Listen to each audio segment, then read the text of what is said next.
ঘুম থেকে উঠে হুট করেই যেমন খাবার খাওয়া যায় না, তেমনিভাবে আমাদের গাছপালাগুলো যখন ওভারউইন্টার করা হয়, তারাও ঘুম থেকে ওঠার সময় তাদেরকেও তেমন একটা খাবার দেওয়া সম্ভব হয় না। তো আজকে শীত শেষে নাগা গাছ জাগিয়ে তুলতে এবং দ্রুত নতুন পাতা গজাতে আমি কোনটি ব্যবহার করতেছি আপনাদের সঙ্গে সেটাই শেয়ার করব। আসসালামু আলাইকুম, welcome back to my channel blogs in UK. আশা করি যে যেখান থেকে আমার ভিডিওটি দেখছেন আপনারা সবাই ভালো আছেন, সুস্থ আছেন। আলহামদুলিল্লাহ, আমরাও ভালো আছি। তো অনেকদিন পর আমি আরও একটা গার্ডেন ভিডিও নিয়ে চলে আসলাম। তো এটা হচ্ছে আমার 2024 এর নাগা গাছ, যেটা আমি ওভারউইন্টার করে রেখেছিলাম। আলহামদুলিল্লাহ, দেখতে পারতেছেন খুবই সতেজ, এখনো অনেকটা নাগা মরিচ রয়ে গেছে লাস্ট ইয়ারের। আমি ওগুলোকে আর ফেলে নেইনি, তবে ওরা ছোট ছিল, ড্রাই হয়ে গেছে। তো যাই হোক, আজকে আমি কি ব্যবহার করতেছি আপনাদের সঙ্গে সেটাই দেখাবো। আর ওইখানে আছে আমার পুঁইশাকের গাছ। তো আমি একটা পুঁইশাক একটা গাছ আমি রেখেছিলাম, যেহেতু জায়গার সীমিত, সেজন্য আর তেমন একটা রাখিনি, আর অনেক ধরনের পোকামাকড় হয়ে যায় করে। তো এখানে দেখতে পাচ্ছেন আলহামদুলিল্লাহ পুঁইশাকের পাতাগুলো খুবই সতেজ, তবে কয়েকটা পাতাতে একটু ফুটা হয়েছে। তো ওগুলোকে আমি ছাঁটাই করে নেব, কারণ উইন্টারের মধ্যে যখন কিছু দেওয়া হয় না, ঘরের মধ্যে থাকা হয়, তখন কিন্তু গাছের মধ্যে তেমন একটা আলো বাতাস পায় না। তো সেজন্য অনেক ধরনের জীবাণু হয়ে যায়।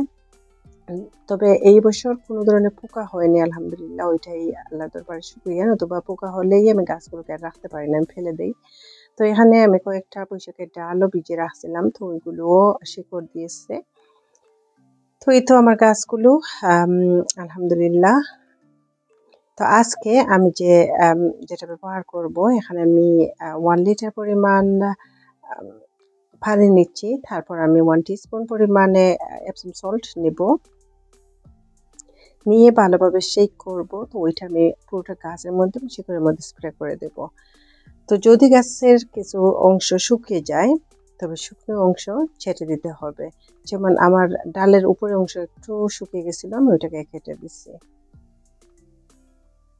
তো এপসম সল্টটা মিশ্রণ করার জন্য 1 লিটার পানিতে 1 চা চামচ এপসম সল্ট দিলেই হয়ে যায়। তবে খুবই ভালোভাবে মিক্স করতে হবে, গাছের পাতায় ও কাণ্ডে স্প্রে করতে হবে।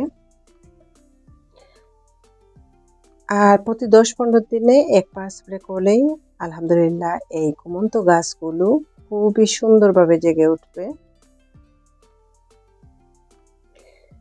আর এপসম সল্টটা যদি আপনারা ব্যবহার করতে পারেন, এর মধ্যে ম্যাগনেসিয়াম আর সালফার সরবরাহ করে, যা নতুন পাতা গজাতে এবং সবুজ বা রং ফেরাতে সাহায্য করবে। নিয়মিত পরিচর্যা করলে নাগা গাছগুলো খুবই দ্রুত বেড়ে উঠবে, আর গ্রীষ্মের মধ্যে নতুন ডালপালা ও ফলন আসবে।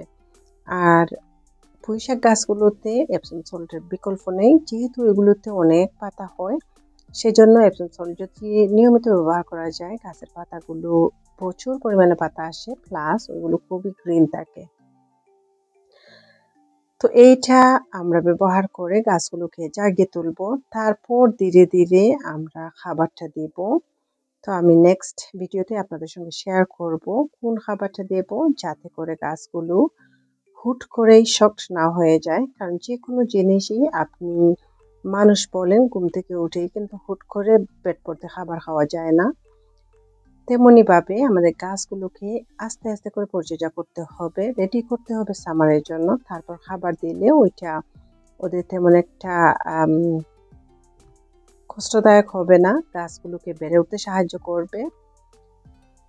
তো আশা করি আমার আজকের ভিডিওটি আপনাদের একটু হলেও সাহায্য করবে। যদি ভালো লেগে থাকে, প্লিজ আমার চ্যানেলটাকে লাইক, কমেন্ট, সাবস্ক্রাইব করবেন, আমার ভিডিওগুলোকে শেয়ার করবেন। আর নতুন নতুন ভিডিও পেতে অবশ্যই আমার চ্যানেলটাকে নোটিফিকেশন বাটনটি বাজিয়ে রাখবেন, যাতে করে ভিডিও দেওয়ার সাথে সাথেই আপনাদের কাছে চলে যায়। ভালো থাকবেন সবাই। Thank you for watching. কথা হবে অন্য কোনো ভিডিওতে। আজকের মতো এখানেই বিদায় নিচ্ছি। আল্লাহ হাফেজ।